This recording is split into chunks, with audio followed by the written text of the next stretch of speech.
My daughter-in-law whispered the secret designed to shatter my 50-year marriage. She was pregnant with my husband's baby. She expected me to break. Instead, I began to plan. This isn't a story of heartbreak.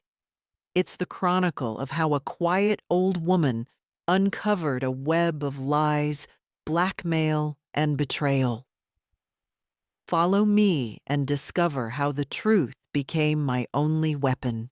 My name is Eleanor Vance, and for 50 years, the rhythm of my life in our quiet corner of Virginia has been as steadfast as the old growth oaks that line our property. Our home, built not just with timber and stone, but with a lifetime of shared ambition, has always been a sanctuary of order. Richard, my husband and partner in all things, begins his days with the rustle of the financial pages, a sound as familiar to me as my own heartbeat. I begin mine in the garden, tending to the heirloom roses. His father planted their thorns, a familiar grounding pressure against my leather gloves. This life, this carefully constructed piece, was a fortress. But even the strongest walls can be eroded from within, not by a battering ram, but by a quiet, persistent trickle. That trickle has a name, Lilia. When our son Mark brought her into our lives, she was a whirlwind of modern ambition and sharp, fashionable angles. Richard and I saw a young woman our son loved, and so we welcomed her. We did not see the subtle, corrosive force she would become. Lilia is the embodiment of the slow eraser. Her campaign against me was not one of open hostility, which would have been easier to fight. It was a war of 1,000 tiny cuts, each one so small as to seem accidental, each one designed to make me feel like a ghost in my own home. It began with the towels. The guest bathroom had always been appointed with my hand-embroidered linens, a craft taught to me by my mother. One weekend after they had visited, I found them gone, replaced by stark hotel white squares. "Oh, Eleanor," Lilia had said, when I asked her tone one of bright, feigned helpfulness. "Those old things were so dated. I thought we'd freshen the place up." I said nothing. Then came the matter of my porcelain collection. For decades, it had sat in the mahogany display case Richard had built for me, each piece a memory, a story. One afternoon, I walked in to find Lilia helpfully rearranging them. Her movements brisk and careless. A sharp click, and my breath caught. The Meissen shepherdess, a gift from my mother on my wedding day, now had a chip on her delicate bonnet. "Oh, clumsy me," Lilia chirped, a smile not quite reaching her eyes. "It's just an old thing, right?" I stood there, the broken piece a tiny, sharp pain in my palm, and I said nothing. Mark, my son, the boy whose scraped knees I had bandaged and whose nightmares I had soothed, stood in the doorway. He saw the chipped porcelain. He saw the dismissive smirk on his wife's face, and he saw the carefully blank expression on mine. He hesitated for a moment, then turned and walked away. His passivity was a deeper wound than Lilia's carelessness. It was the silence of an accomplice. In these moments, I feel myself becoming something else. Not a mother or a wife, but an observer. I watch her speak to me as if I am not in the room, her conversations with Richard flowing around me as if I am a piece of furniture. I see how she subtly rewrites our family history, referring to the company Richard and I built from nothing as the business Richard inherited. I have become an inconvenient footnote in the story of my own life. The world sees Eleanor Vance, matriarch of a successful family mistress of a grand Virginia estate. But inside these walls, I am becoming invisible. The ache that has begun to settle deep within my bones is not sadness. It is something colder, heavier. It is the weight of being erased, one careless gesture at a time. And I am beginning to understand that silence is not always a sign of weakness. Sometimes it is the quiet, patient gathering of evidence. It is the sound of a plan taking root in the dark.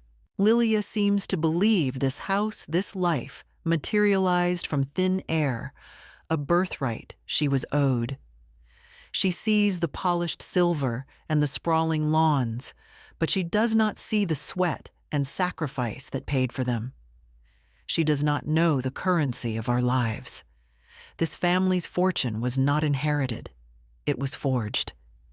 It was forged in the cramped, dusty garage of our first home, the air thick with the smell of motor oil and ambition. Richard, with his brilliant engineering mind, would work until his hands were raw, and I would be right there beside him, poring over ledgers until the numbers blurred into a meaningless dance. My own dreams were the first currency I paid. I had a scholarship to study classical history, a passion for the quiet, ordered logic of the past. But our fledgling company needed a bookkeeper more than the world needed another historian. So I deferred my dream trading ancient chronicles for balance sheets, telling myself it was temporary. But the temporary sacrifice of a woman often becomes the permanent foundation of a family. The second currency was more tangible. To secure our first major contract, we needed capital we didn't have. So I sold my father's stamp collection, his life's passion, a tangible link to a man I adored. I still remember the weight of that heavy album and the finality of the auctioneer's gavel. It was a piece of my heart traded for a foothold in the world. We built our empire brick by brick, sacrifice by sacrifice. And everything we built, we laid at the feet of our son Mark. We sent him to the best schools not to boast, but to give him the choices we never had. We wanted his hands to be clean, his path smooth. When he brought Lilia home, a woman with a sharp mind and an even sharper ambition, but no family or means to speak of, we saw only his happiness. We opened our arms, our home, and our bank accounts. The day they announced their engagement, they also spoke of their dream house, a beautiful colonial on a leafy street we knew was far beyond their reach. They didn't ask. They didn't have to. They spoke of it with the wistful certainty of children expecting a gift. And like indulgent parents, we gave it. Richard and I liquidated a significant portion of our personal stock portfolio, the very shares we'd earmarked for our own quiet retirement, and handed them the down payment. But love does not mean blindness. My years of balancing books taught me to always build in a contingency. The house was purchased under a revocable trust with Richard and me as the controlling trustees. It was a detail buried in a mountain of paperwork, a safety net Lilia, in her haste to claim her prize, never bothered to question. We did not see it as a tool of control, but as an act of profound love, a final layer of protection for the son we had given everything to. This is the history she erases with every dismissive comment, with every chipped piece of porcelain. She lives in a house paid for by a stamp collection she would have mocked, funded by a deferred dream she would never understand. She is a queen ruling a kingdom she did not build, and she has forgotten that the ones who sign the checks are the ones who hold the true power. I was never a burden to this family. I was the foundation, and she is about to discover what happens when the foundation decides to shift. The slow eraser of Lilia's presence became more aggressive, more confident. Having established her dominion over the small things, the towels, the trinkets, she set her sights on the larger structures of our family life. The annual Thanksgiving dinner, a tradition I had hosted for 40 years, was the first to fall. "Eleanor, you've done it for so long," she announced one Sunday, her tone leaving no room for discussion. "You should rest. Mark and I will take over this year."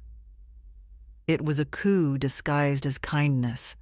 Our home, once the vibrant center of our family's universe, was being demoted to a satellite campus. The photographs on the mantelpiece began to change, a quiet rewriting of our history. A large framed picture of Richard and me on our 40th anniversary was moved to a side table, replaced by a glossy photo of Mark and Lilia on a ski trip. Then, during family gatherings, the ritual of the photograph became an exercise in exclusion. "Let's get one of the younger generation," Lilia would call out hurting cousins and siblings into a smiling group that pointedly did not include Richard or me. Then it would be, "Now one of just our little family unit," and Mark would stand beside her, his arm around his wife, leaving his parents sitting on the sofa watching. I became wallpaper that hurts, a decorative element from a previous era too familiar to be noticed, but too present to be completely forgotten. Her verbal slights grew bolder, always wrapped in the cloying sweetness of supposed concern. "Eleanor, dear, are you sure you should be lifting that?" She'd ask, her eyes wide with mock worry, as I carried a small basket of laundry up the stairs I had climbed 1,000 times. The implication was clear. I was frail, incompetent, a burden. To guests, she began referring to me not as Eleanor, but as Richard's mother, stripping me of my own name, my own identity, reducing me to a relationship, a function, the breaking point. The moment the quiet ache in my heart began to crystallize into something harder came on a Tuesday afternoon. I was in the kitchen preparing a pot of tea. Lilia was in the adjoining sunroom speaking on the phone to a friend, her voice a low, confidential murmur.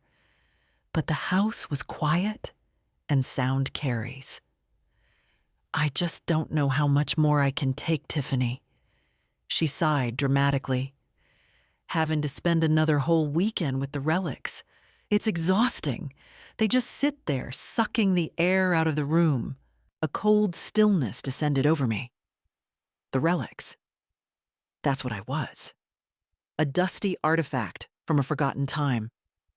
At that moment, Mark walked into the sunroom. I saw him through the doorway. He heard her words. He glanced over and saw my face, saw the teacup frozen halfway to my lips. For a single breathless moment, our eyes met. I saw a flash of something, shame, perhaps, or discomfort. But it was fleeting. He gave a small, almost imperceptible shrug, as if to say, "What can you do?" and then turned his back to me, walking over to kiss his wife's cheek. His silence was the sharpest cut of all. Lilia's cruelty was the act of an outsider, a barbarian at the gates. Mark's silence was the betrayal of a citizen, a son who chose not to defend his own home. I didn't cry. I didn't shout. I turned back to the counter, poured the hot water over the tea leaves, and watched the steam fog the window, obscuring the world outside. And in that moment, I felt a wall of ice begin to form around my heart. It was not anger, not yet. It was the cold, quiet preparation for a storm I could now feel gathering on the horizon. My role as the silent observer was coming to an end. A new role was waiting to be born. The final insult, the one that shattered the quiet resignation and ignited the cold fire of action, was delivered not as a shout, but as a whisper. It happened on a quiet Tuesday evening. A gentle rain was falling outside, tapping a soft rhythm against the tall library windows. I was arranging some first editions, the scent of old paper and leather, a familiar comfort. Richard was upstairs in his study. I heard the soft tread of Lilia's slippers on the oriental runner in the hall. Her footsteps were unnaturally quiet, the stealthy approach of a predator. She didn't come into the library. She paused in the shadowed archway, a silhouette against the dim light of the hall, and she waited. I remained perfectly still, a statue among the spines of long-dead authors. Then I heard the familiar creak of the third step on the grand staircase as Richard began to descend. He was humming softly, a habit he has when he's pleased with the day's market returns. Lilia moved to intercept him in the hall, just out of my direct line of sight, but close enough that her voice when it came was as clear as a bell in the silent house. Her voice was a low, venomous whisper, a sickening parody of intimacy intended only for him, but calculated to be overheard. "Richard?" She began her tone a cloying mix of feigned vulnerability and strategic triumph. "We need to talk. I'm pregnant." There was a long, heavy pause. I could practically hear the gears turning in Richard's mind, the confusion, the polite concern. I pictured his face, the kind, tired lines around his eyes. He would be thinking of Mark, of a grandchild. Then she delivered the blow that cracked the very foundations of our 50-year world. "And it's yours." The silence that followed was absolute, a vacuum that sucked all the air from the room. It was broken only by a sharp, ragged intake of breath from my husband. It was not the sound of a guilty man, but of a man who had just been stabbed. In that moment, standing in the shadows of the library, I did not feel the sting of jealousy or the ache of heartbreak. The pain was so immense, so shocking, it bypassed emotion entirely. It was a chemical reaction in my soul, transmuting decades of quiet suffering into something new. It was a cold, terrifying, and absolute clarity. I finally understood. This was not about love or lust. This was a hostile takeover. This was the final move in a long, calculated game of erasure. She wasn't just trying to replace me. She was trying to usurp my entire history, my legacy, my husband. I did not move. I did not make a sound. I stood there, hidden by the shadows, and I felt the last of the loving, patient grandmother dissolve like sugar in acid. The woman who endured, who kept the peace, who said nothing, that woman died in the hallway with Lilia's whisper. I was no longer an observer. I was a strategist. The war had been declared, and at that moment, I was the only one who knew the rules of engagement. I was the only one who knew the war was already won. She had just handed me the weapon I needed to destroy her. The night after Lilia's whisper was the longest of my life. Sleep was an impossible luxury. I did not go to my bed. Instead, I sat in my study, the mahogany desk cool beneath my hands, and let the house settle into its deep, nocturnal silence. I watched the moon trace a slow, silver path across the floorboards. I let the initial searing shock recede wave by wave. What remained in its wake was not grief. Grief is a soft, yielding thing. This was hard, sharp, and cold. It was rage, but not the hot, blinding rage of a victim. It was the cold, motivating rage of a general on the eve of battle. I did not wake Richard. I did not storm into his study and demand an explanation. A dramatic, tear-filled confrontation is her game, a chaotic arena of messy emotions where she thrives. I refuse to play her game. My game is one of procedure of facts, of quiet, inevitable consequences. My battlefield is not the heart, but the ledger. So I sat in the darkness, and I let the plan take shape. I was no longer confused. I was no longer waiting for an apology. I was planning. I thought about the trust documents, the corporate bylaws, the intricate legal architecture Richard and I had spent a lifetime building. I thought about the receipts, both financial and emotional, that I had been keeping for years. When the first pale light of dawn began to filter through the trees, I did not go to the kitchen to make coffee. My morning ritual was broken, replaced by a new one. I picked up the heavy old-fashioned telephone on my desk, its dial a relic from another time. I dialed a number I had not used in years, a number committed to memory, not written in any address book. It was the private direct line of Mr. Alistair Finch, our family's lawyer for over 40 years. Alistair is more than a lawyer. He is the keeper of our family's paper memory. He drafted our first wills on his father's typewriter. He set up the very trusts that underpin our lives. He knows where every dollar came from and where every deed is filed. He is the one man who understands that paper remembers what people forget. He answered on the second ring, his voice still thick with sleep. "Finch." "Alistair," I said. My voice did not tremble. It was as steady and calm as the hand holding the receiver. "It's Eleanor Vance. I need to see you today. It is a matter of the utmost discretion and urgency." There was a pause. I did not explain further. I didn't need to.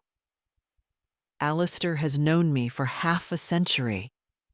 He understands the weight of my words, the gravity of my tone.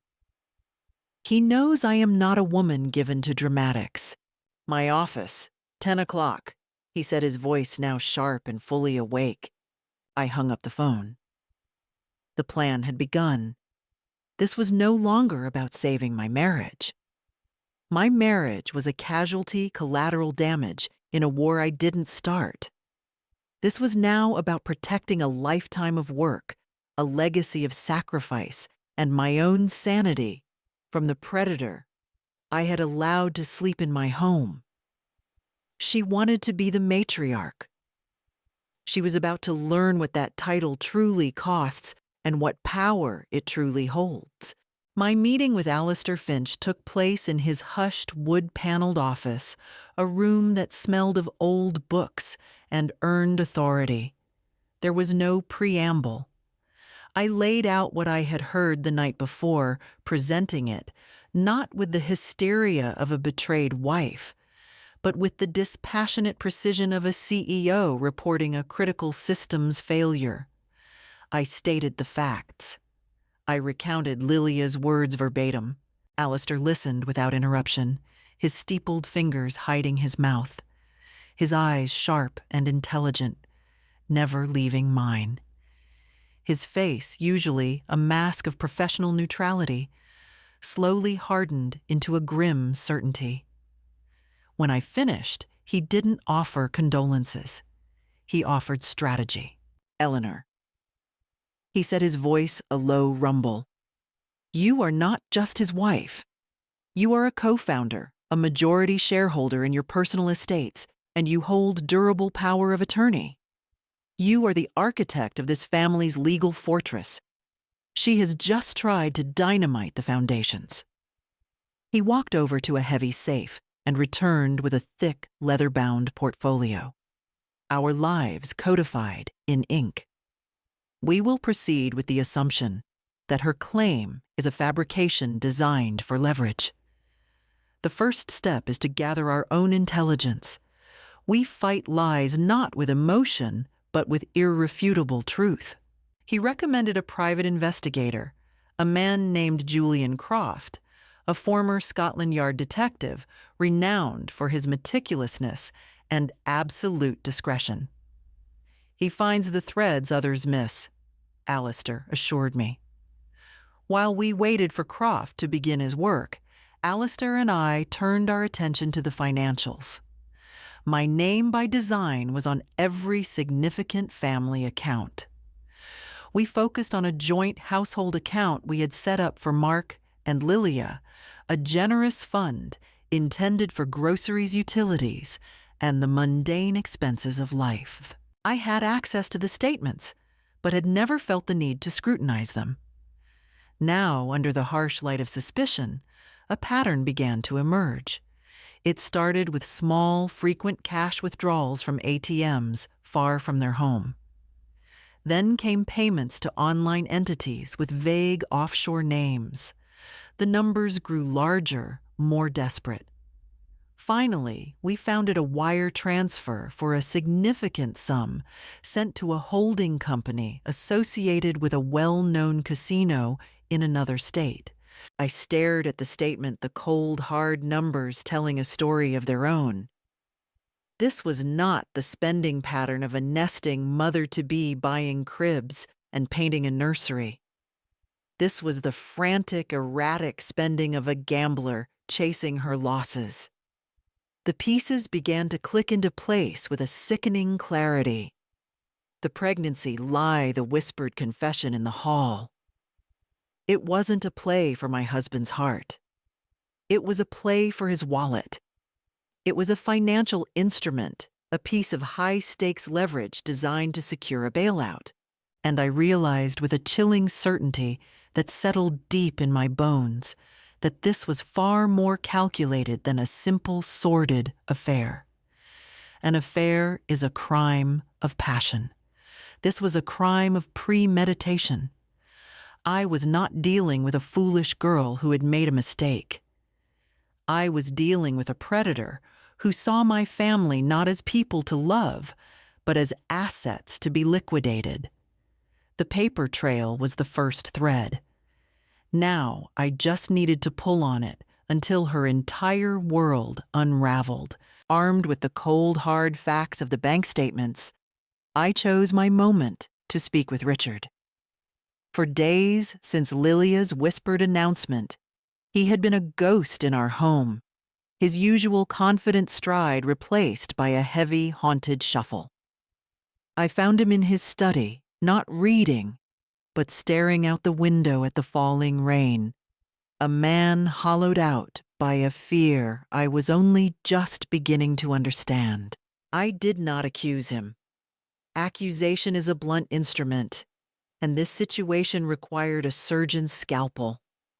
I walked quietly to his desk and placed the printed bank statements beside his untouched glass of whiskey. The pages were covered in my own neat red annotations, circling the casino transfers and the suspicious cash withdrawals. He looked at the papers, then at me, his eyes filled with a weary dread. "Richard," I said softly, my voice devoid of anger or pity, "I know this isn't about an affair. Tell me what she's holding over you." The relief that washed over his face was immediate and devastating. It was the look of a condemned man who has just been offered a reprieve, however slim. The proud patriarch, the titan of industry, broke. He slumped forward in his chair, his head in his hands, and the story came tumbling out, a torrent of shame and fear that had been dammed up for months. Years ago, in the early, hungry days of our company, he had made a foolish, desperate decision. To secure a critical contract that would ensure our survival, he had engaged in a borderline unethical deal, padding an invoice to a client to cover a finder's fee for an influential middleman. It was a single stupid mistake, one that he corrected years later by anonymously donating twice the amount to a charity the client supported. It caused no lasting harm, but a record of the initial transaction. A single damning piece of paper still existed in a forgotten file in the company archives. Lilia, in her ceaseless, quiet snooping through our lives, had found it.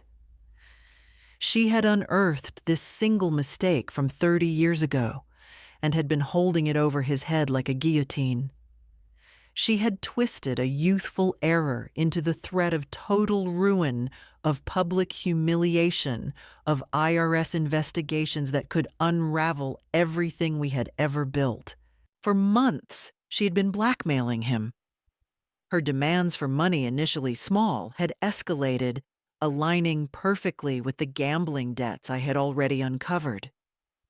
The pregnancy lie he confessed was her masterstroke.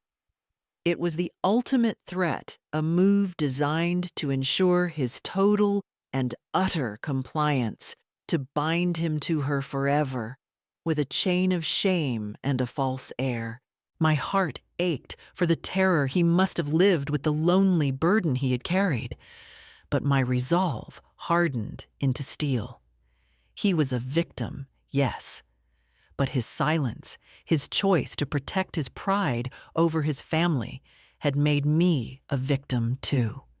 He had allowed this predator to fester in our home, to drain our resources, to threaten the very fabric of our lives, all while I sat by, oblivious. I let him finish. Let the silence in the room absorb the weight of his confession. Then I spoke my voice, leaving no room for argument or negotiation. "We will fix this," I told him, my gaze as steady as a surgeon's hand. "But from this moment on, you will do exactly as I say." He looked up at me, his eyes full of a desperate, flickering hope. For the first time in months, he was not alone in his fear. But he was no longer in charge. I was. Julian Croft, the private investigator, operated with the silent efficiency of a phantom. His reports arrived not by email, but by a discreet courier delivered in plain manila envelopes. Each one painted a fuller, uglier picture of Lilia's secret life. Each one was a nail in the coffin she was building for herself. The first report contained photographs. Lilia was not spending her afternoons at prenatal yoga classes or browsing for nursery furniture, as she had claimed to Mark. She was meeting with Daniel, our young, handsome gardener. The photos were not taken in our garden under my watchful eye. They were taken at a quiet roadside cafe 20 miles away. Croft's long-range lens captured every detail, the way her hand rested on his arm, the intimate angle of their bodies as they leaned in to talk, the easy, familiar smile on his face. This was not the posture of a woman discussing rose bushes. This was an affair. The blackmail of my husband was the engine of her scheme, but I now understood this was not her only deception. A cold, practical thought entered my mind. If she was lying about this, she was lying about everything. The pregnancy itself was now a question mark, its paternity suspect. But the second report revealed a sickness far deeper than infidelity. Croft followed her at night. He tracked her car not to a friend's house or a late-night movie, but to a desolate industrial park on the outskirts of the city. He watched as she slipped through an unmarked steel door at the back of a derelict warehouse. With a plausible cover story and a thick fold of cash, he gained entry himself, posing as the driver for another player. Inside, he found not a party, but a grim, smoke-filled room centered around a single felt-topped table. It was a high-stakes illegal poker game. Croft's hidden camera captured the scene. Lilia, her face a pale mask of desperate tension, was seated at the table surrounded by hard-faced men with cold eyes. He photographed the chips stacked in front of her, and then he photographed them disappearing. She was losing, and she was losing badly. His final report was blunt, stripped of all emotion. Lilia had a severe gambling addiction. She was known to the loan sharks who circled these games like vultures. She was deeply, dangerously in debt. The entire charade was now crystal clear, a triptych of depravity. The affair with Daniel provided the biological foundation for her lie, the pregnancy. The blackmail of Richard provided the capital to chase her escalating gambling losses. It was not a simple web of lies. It was a sophisticated, multi-layered strategy of survival, spun from the threads of desperation and deceit. She was not just a liar and a cheat. She was a cornered animal, and cornered animals are the most dangerous of all. The information didn't frighten me. It solidified my resolve. I now had a complete picture of the enemy. I knew her weaknesses, her motives, her strategy. The next phase was no longer about investigation. It was about annihilation. The information gathered by Julian Croft was a toxic cocktail of betrayal, a mix of sordid affair and desperate criminality. For another woman, it might have been poison. For me, it was fuel. I was no longer just reacting to her attacks. I was actively weaving the net that would trap her thread by undeniable thread. My study, once a place of quiet reading and reflection, became a war room. Alistair, Richard, and I worked with a grim, focused intensity. We were no longer a family in crisis. We were a legal team, building an unassailable case. Every action was precise, every piece of evidence cataloged and cross-referenced. Julian Croft's work was the foundation. Through an informant inside the poker ring, he provided us with a detailed handwritten ledger of Lilia's gambling losses, complete with dates and amounts. It was a staggering sum, far more than we had imagined. We laid this ledger next to the timeline of Richard's blackmail payments. They matched perfectly. Every time she suffered a major loss at the card table, she had turned to my husband for an infusion of cash, using his 30-year-old secret as her personal ATM. The next step was to formalize Richard's testimony. With Alistair guiding him, Richard dictated a sworn affidavit, his voice gaining strength and conviction with every word. He detailed the first time Lilia had confronted him with the old business document, the escalating threats, the precise dates and amounts of money he had been forced to give her. He described the immense psychological toll it had taken on him, the fear that had kept him a prisoner in his own life. Signing that document was an act of liberation for him. It was the moment he transformed from a victim into a witness for the prosecution. With this, Alistair began to draft the legal arsenal we would deploy. The documents were cold, powerful, and final. First, the divorce petition to be filed on behalf of our son, Mark. The grounds were irrefutable adultery fraud and extreme cruelty. Second, a petition for an emergency restraining order, preventing Lilia from contacting any of us or setting foot on our property. Third, a formal criminal complaint of extortion to be filed with the district attorney's office, complete with Richard's affidavit and the corroborating financial records. We were building a fortress of facts, a wall of legal documentation so high and so thick that she would never be able to breach it with her tears or her lies. In her world of emotional manipulation and chaotic deception, we were responding with cold, hard procedural logic. Paper remembers what people forget, and we were compiling a library of her sins. I felt a grim sense of purpose settle over me. This was no longer just about exposing a lie. This was a surgical procedure. We were meticulously planning the excision of a malignant cancer from the body of our family.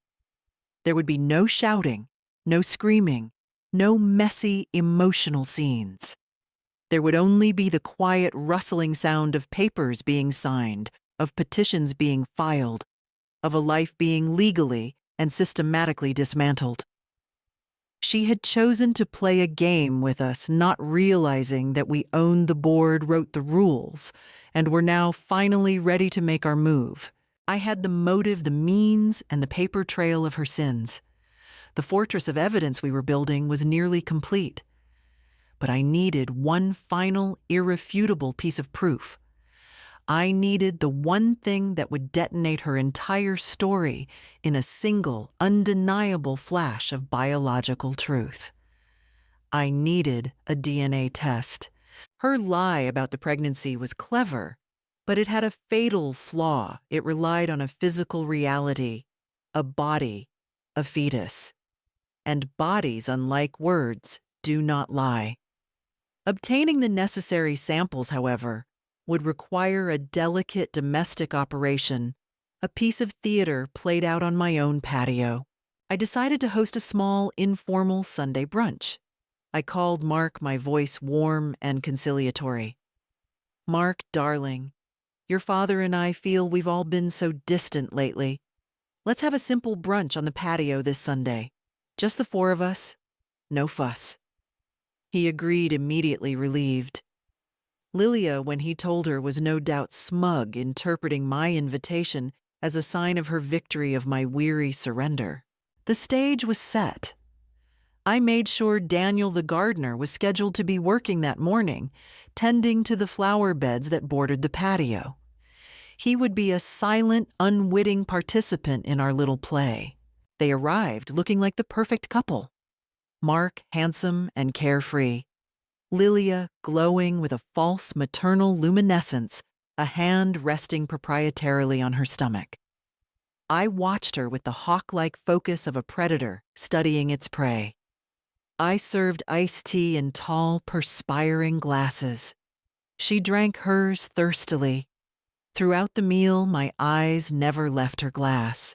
After we finished, Lilia followed Mark inside to look at some old photo albums, leaving her glass still containing a small amount of melted ice and her DNA on the patio table.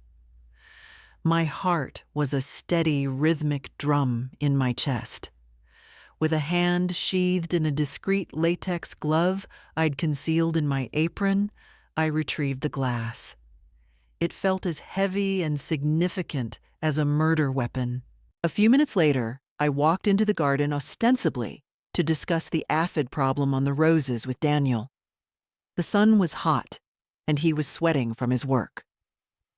"Daniel, you must be parched," I said, with my kindest, most grandmotherly smile. I handed him a cold, sealed bottle of water. He thanked me, drank it down, and tossed the empty plastic bottle into a nearby recycling bin. I waited until he had moved to the far end of the garden before I retrieved it. My gloved hand closing around the second piece of our puzzle. The specimens were sealed in evidence bags labeled with clinical-sounding pseudonyms, Subject A and Subject B, and prepared for the courier Alistair had arranged. They were being sent to a top-tier private laboratory in another state of facility known for its speed and its absolute court-admissible certainty. The wait for the results was agonizing, a slow burn of anticipation.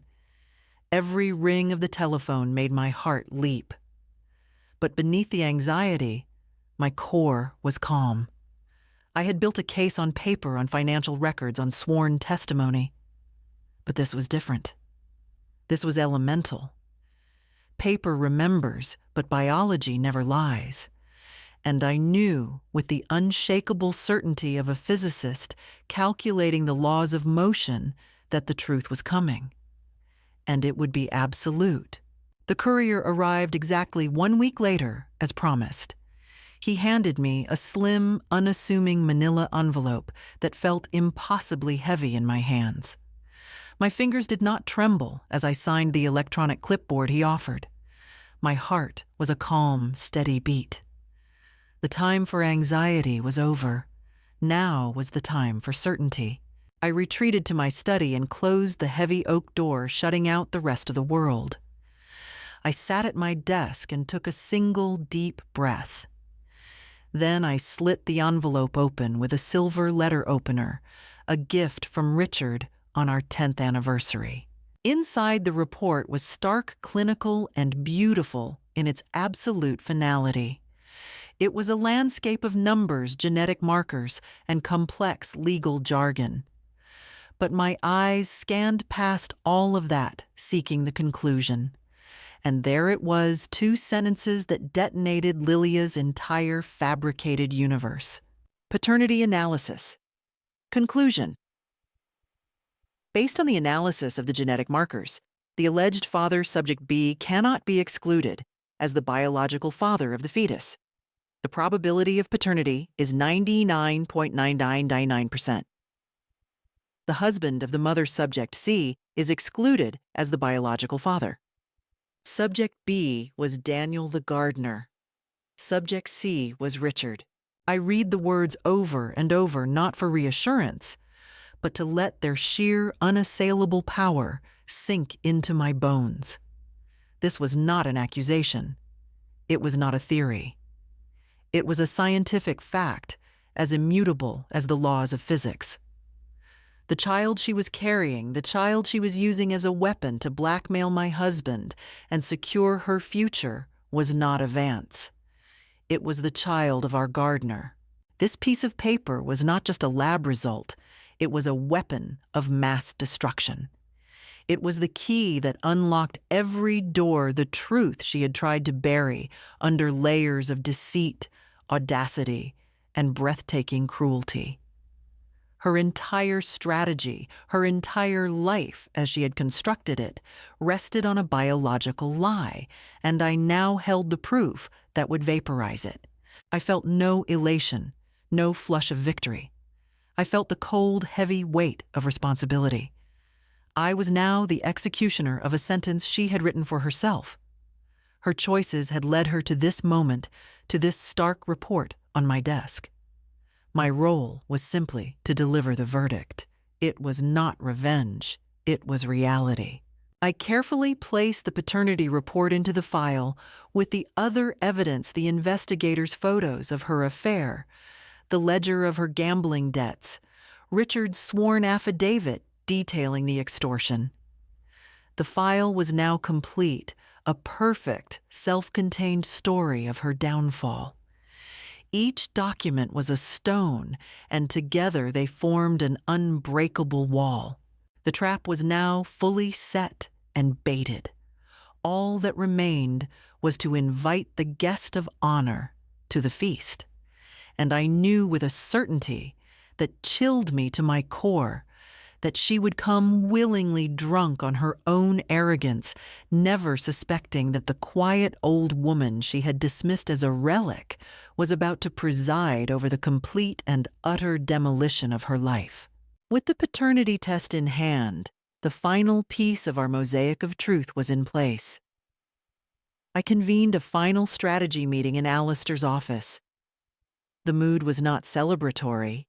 It was sober, like surgeons preparing for a complex and dangerous operation. We were no longer just gathering evidence.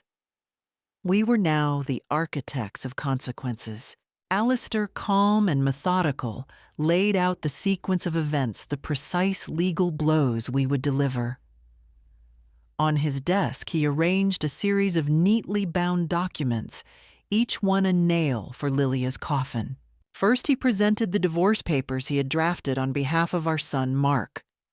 They were brutal in their simplicity, citing grounds of adultery fraud and a pattern of behavior constituting extreme cruelty. Attached as exhibits were copies of the investigator's photographs of Lilia and Daniel, a summary of her gambling debts, and the irrefutable paternity test. Second, he had prepared a petition for an emergency restraining order, which would legally bar Lilia from our home, Mark's home, our company offices, and from contacting any of us. Its purpose was to create an immediate and unbreachable quarantine. Third, and most seriously, was a formal criminal complaint of extortion to be filed with the district attorney's office. This document contained Richard's sworn affidavit, a detailed timeline of Lilia's blackmail, and the corroborating bank statements showing the flow of money.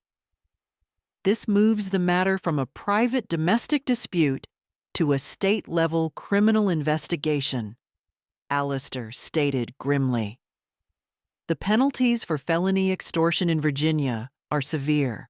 Finally, we reviewed the founding documents for the revocable trust that held the deed to the house Mark and Lilia lived in the house we had paid for. Alistair, with his decades of foresight, pointed to a specific clause he had insisted on including. It was a moral turpitude clause stating that any beneficiary found to have committed an act of fraud felony or any action that brought significant public disgrace upon the family name would have their rights as a beneficiary immediately and irrevocably dissolved. We didn't just have the power to ask her to leave. We had the power to legally evict her from a house she believed was hers, with the full backing of the law. Richard, his face a mask of resolute determination, nodded his agreement to every step. The fear had been burned out of him, replaced by a cold, hard anger. He saw the path forward clearly. She did this to herself, Eleanor. He said, his voice low and steady. We are simply holding up a mirror. It was decided that I would be the one to deliver the initial verbal blow. I would set the stage and present the evidence. Alistair, arriving at a pre-arranged moment, would be the one to serve the papers and deliver the legal consequences. The plan was elegant in its quiet cruelty. It was not an emotional outburst, but a series of precise legal cuts designed to surgically sever her from every aspect of our family. Her money, her home, her husband, her very name, all would be stripped away, not by shouting, but by the quiet authority of the law. She thought she was playing chess, but she was about to find out she was a pawn in a game she couldn't even comprehend, a game where every move had already been calculated to lead to her checkmate. My next move had to be the one she would least expect. A direct confrontation would give her the opportunity to deploy her usual arsenal: tears, feigned hysteria, gaslighting. No. The setting for her downfall had to be one of her own, choosing a place where she felt utterly secure in her power. It had to be my dining room. I picked up the phone and dialed her number. When she answered, I pitched my voice to the perfect imitation of a weary, defeated, but ultimately forgiving matriarch. Lilia, dear, I began, letting a slight tremble enter my words. It's Eleanor. Richard and I, well, we feel there has been so much tension in the family lately. It's weighing on us. We want to clear the air. Please let us have you and Mark over for a special dinner this Saturday. Just the four of us. A proper family meal to put things right. There was a long, satisfying pause on the other end of the line. I could almost hear the arrogant cogs of her mind turning. She would not hear my words as an invitation, but as a summons to her coronation. She would see this as her ultimate victory. The old woman has finally broken. The blackmail, the pregnancy, the relentless pressure, it has all worked. She believes I am waving the white flag of surrender, ready to accept my fate as the dowager relic, ready to welcome her bastard child as the heir to the Vance fortune. Her victory is so close she can taste it. Of course, Eleanor, she finally said, her voice dripping with a cloying false sweetness that almost made me laugh. We would be delighted. It's so good of you to suggest it. It's time we all came together. Wonderful. I said, my own voice a masterpiece of gentle relief. 7 o'clock on Saturday, then. I hung up the phone, a slow, cold smile spreading across my face. Her acceptance had sealed her fate. She was a fly buzzing with self-satisfaction, flying directly into the web I had so carefully spun.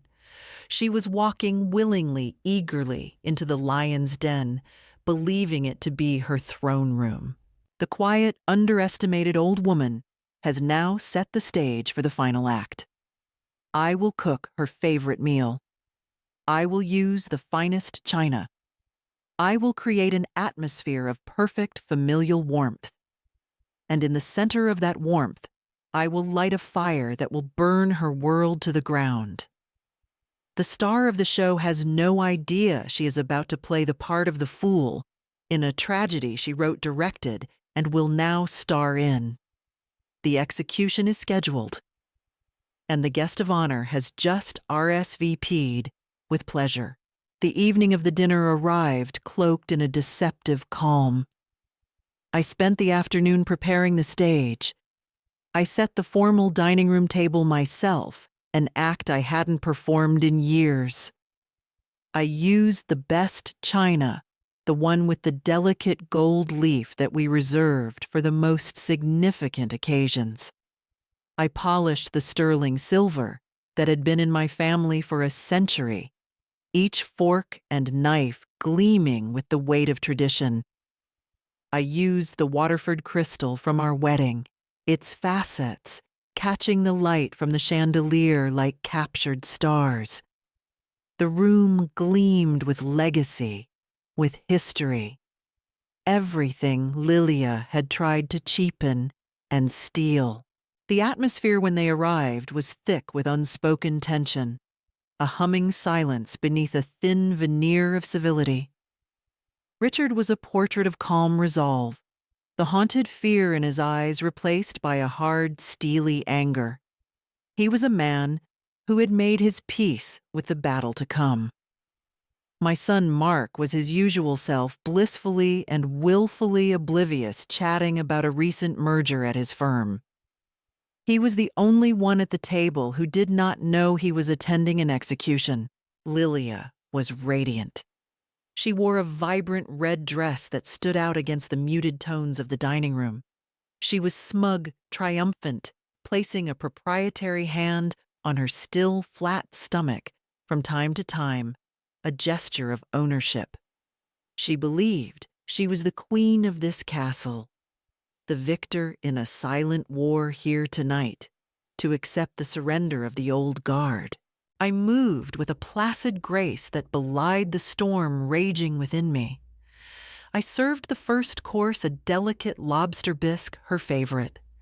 We talked of trivial things, the unseasonably warm weather, the volatility of the stock market, the upcoming charity gala that I usually chaired and which she now presumed to co-opt. I let the charade play out, serving her, smiling at her anecdotes, letting her feel utterly secure in her victory. I was giving her the one thing she never gave me, the courtesy of a final, peaceful moment before the end of her world. Every polite smile, every refill of her wineglass was an act of profound, calculated warfare. She mistook my composure for weakness, my silence for surrender. She had no idea she was dining with her judge, jury, and executioner. The Last Supper was being served, and she was savoring every bite, completely unaware that it was poisoned with the truth. After the main course plates were cleared, I did not ask about dessert. I let the silence settle for a moment. Then I placed my folded hands on the table. I remained seated at the head, the position Lilia had tried so hard to usurp. Before we continue, I said, my voice calm, but carrying a new weight that cut through the quiet chatter. There are a few family matters we need to discuss. I looked directly at Lilia. Her triumphant smile faltered, replaced by a flicker of uncertainty. Mark looked from me to his wife, a faint line of confusion creasing his brow. I reached for the thick file folder I had placed on the sideboard earlier. It was an ordinary office folder, but tonight it was an instrument of judgment. I pulled out the first document. First, I said my voice even the matter of your finances, Lilia. I slid the annotated bank statements across the polished mahogany table. They fanned out near her plate, the red circles around the casino payments and offshore transfers, like drops of blood on the white paper. Her face, which had been flushed with victory, went deathly pale. I don't know what that is. She stammered, her eyes darting nervously towards Mark. I ignored her. I pulled out the second document. Then, the matter of your blackmail. I placed Richard's sworn notarized affidavit next to the bank statements. She gasped a sharp, strangled sound. Mark stared at the document, his brow furrowed in utter confusion. He didn't understand the words, but he understood the gravity. And the matter of your affair. The third exhibit landed on the table. It was a glossy 8x10 photograph from Julian Croft's investigation. It showed Lelia and Daniel at the roadside cafe, her hand on his, their heads close together in a moment of undeniable intimacy. Mark made a sound like he'd been physically struck. He stared at the photograph, then at his wife, the cheerful obliviousness draining from his face, replaced by the dawning horror of betrayal. Lilia, who is that? She began to deny it, her voice rising in pitch, a torrent of frantic, overlapping lies. It's nothing. It's a misunderstanding. Your mother is twisting things. She's always hated me. I let her squirm for a moment, her panic filling the room. Then I delivered the final fatal blow. And finally, I said, my voice dropping to a calm, devastating whisper that seemed to absorb all the sound in the room, the matter of my grandchild. I slid the last document to the center of the table. The paternity test results. I looked at Lilia, my eyes holding hers, giving her nowhere to run. The baby is not Richard's, I said, with cold surgical precision. It's Daniel's. The silence that followed was absolute, a profound ringing void. It was broken only by a single choked sob from my son. The truth had been served, and it was a dish colder and sharper than any knife. For a moment, Lilia's carefully constructed composure shattered into a million pieces.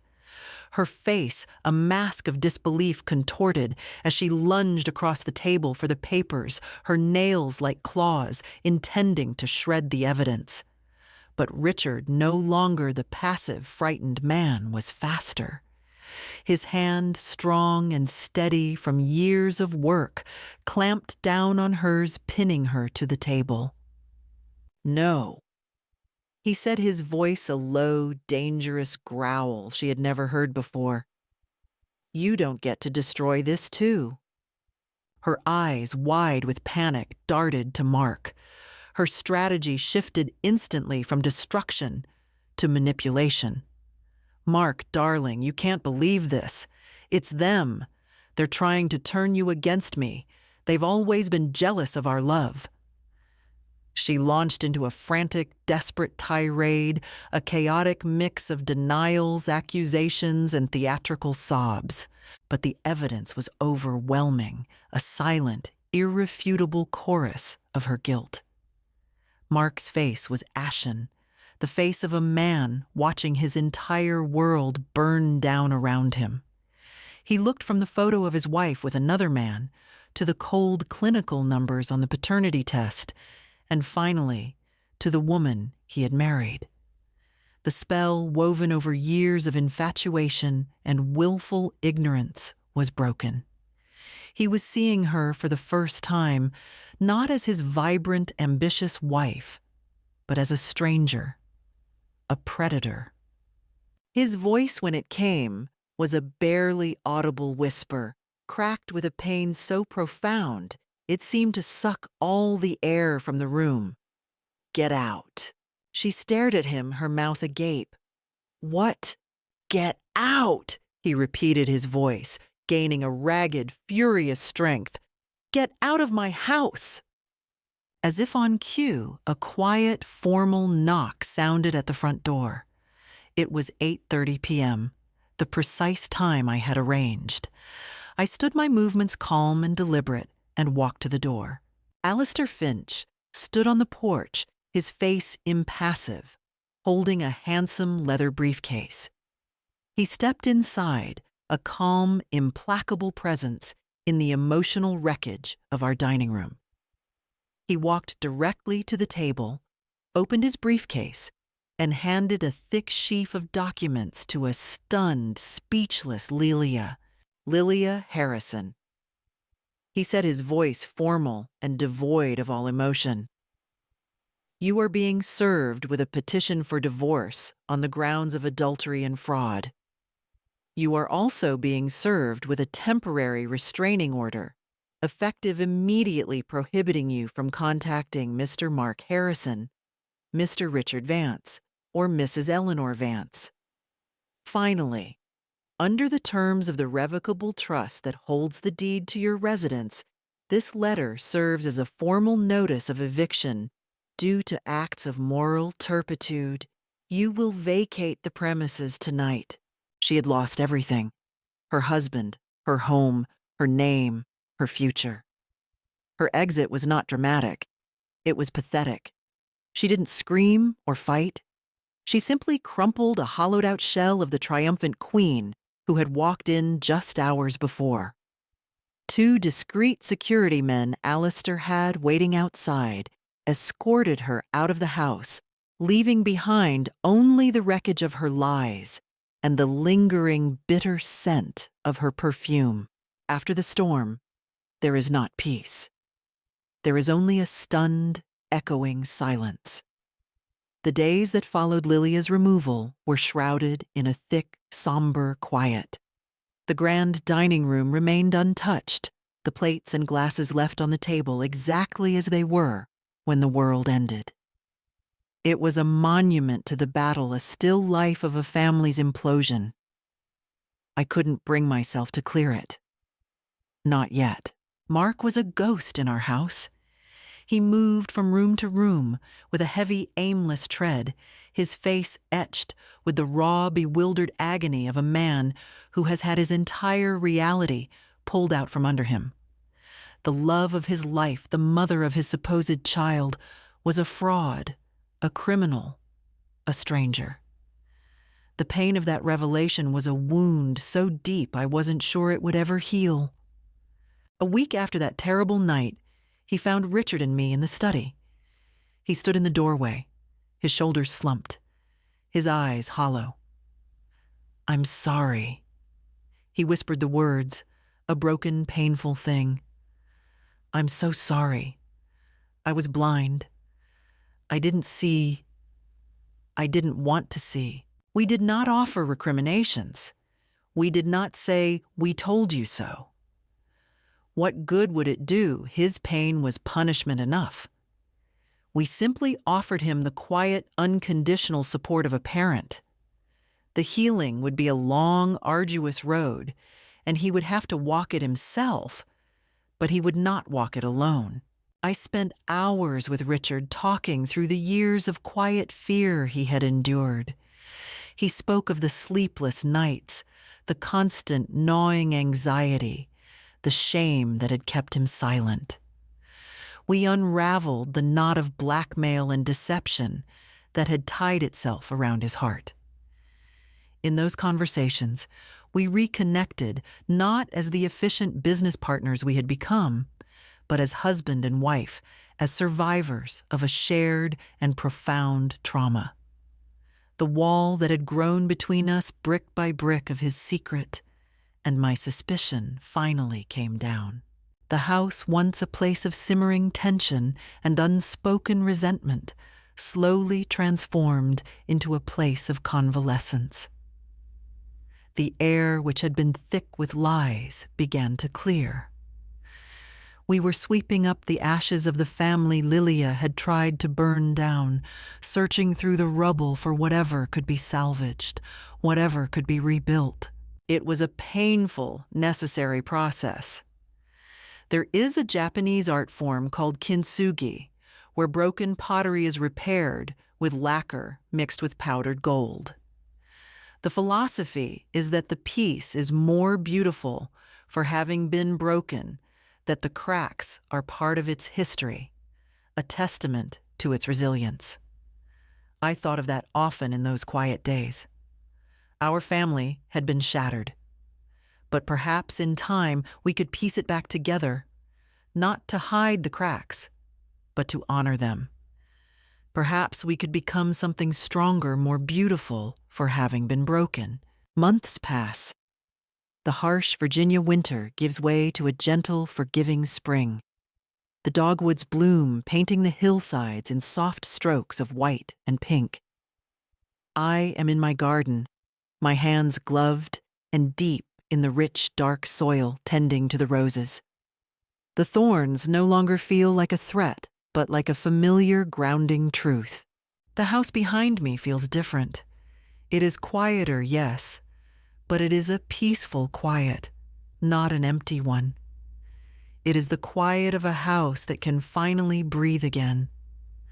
The dining room has been cleared, the silver polished, and put away a fresh bowl of lemons, sitting where the file of evidence once lay. Mark has started therapy. The process is slow, painful, but for the first time in years, he is looking at his life with open, honest eyes. He is rebuilding himself from the foundation up, and while the work is his to do, he knows he is not doing it alone. Richard has found his strength again, the weight of his long-held secret finally lifted. We talk more now than we have in a decade, our conversations filled with the easy comfort of a shared history and a hard-won future. We received a single formal letter from Lilia's lawyer a few months ago. It stated that she had given birth to a healthy baby boy and that she was making no legal or financial claims on our family. The consequences, it seems, were finally and fully her own to bear. Daniel the gardener disappeared the day after the dinner and was never heard from again. I look at the new crimson buds on the rose bushes, tight with the promise of future blooms, and I reflect on the path that brought us here. I did not act for revenge. Revenge is a hot, messy, corrosive thing. I didn't rise for revenge. I rose for clarity.